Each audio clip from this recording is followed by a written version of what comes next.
We people know what is anaesthesia and types of anaesthesia.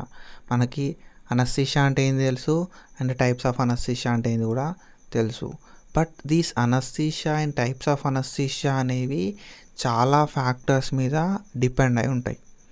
So చాలా factors లోపల ఒక important factor ఏంది అంటే ఫార్మకాలజీ. సో ఈ ఫార్మకాలజీ అనేది చాలా అంటే చాలా, ఓకేనా, సో చాలా అంటే చాలా ఇంపార్టెంట్ రోల్ అనేది ప్లే చేస్తుంది ఇన్ అనస్థీషియా. సో ప్రతి స్టేజ్ ఆఫ్ అనస్థీషియా లోపల, అది జనరలే కానీ రీజనలే కానీ, ఓకేనా, రీజనల్ స్పైనల్ నర్వ్ బ్లాక్స్, అది ఏదైనా కానీ ఫార్మకాలజీ అనేది ఒక ఇంపార్టెంట్ రోల్ని ప్లే చేస్తుంది. సో ఒక జనరల్ విషయం మాట్లాడుకుందాం మనం, ఓకేనా, జనరల్ అనస్థీషియా గురించే మాట్లాడుకుందాం. సో నాట్ ఓన్లీ అనస్థీషియా, బయట ప్రతి విషయం లోపల మనకి ఫార్మకాలజీ అనేది ఇన్వాల్వ్ అయి ఉన్నది, ఓకేనా. సో అనస్థీషియా విషయానికి వస్తే, ఒక పేషెంట్ కాన్షియస్కి వెళ్ళి అన్కాన్షియస్ అయిండు అండ్ అన్కాన్షియస్కి వెళ్ళి మళ్ళీ కాన్షియస్ రావడానికి మనకి యూజ్ అయ్యేవి డ్రగ్స్. సో ఈ డ్రగ్స్ అనేది ఫార్మకాలజీ లోపల ఒక పార్ట్.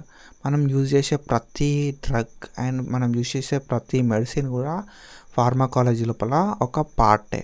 కాబట్టి ఫార్మకాలజీ గురించి తెలుసుకోవాల్సిన అవసరం అయితే మనకి ఉంటుంది. కాబట్టి ఈరోజు వీడియోలో మనం మెయిన్గా డిస్కస్ చేసుకోబోయేది ఏంటంటే ఫార్మకాలజీ గురించి డిస్కస్ చేద్దాం. Pharmacology is a huge and a broad subject. పెద్దగా ఉంటుంది సబ్జెక్టు. సో చదివిన కొద్దీ చదువుతూనే ఉండాల్సి ఉంటుంది, అంత పెద్దగా ఉంటుంది, ఓకేనా. అంత ఏం చెప్పను, బట్ వాట్ ఈజ్ ఫార్మకాలజీ అనేది ఒక క్లారిటీ వస్తుంది నీకు.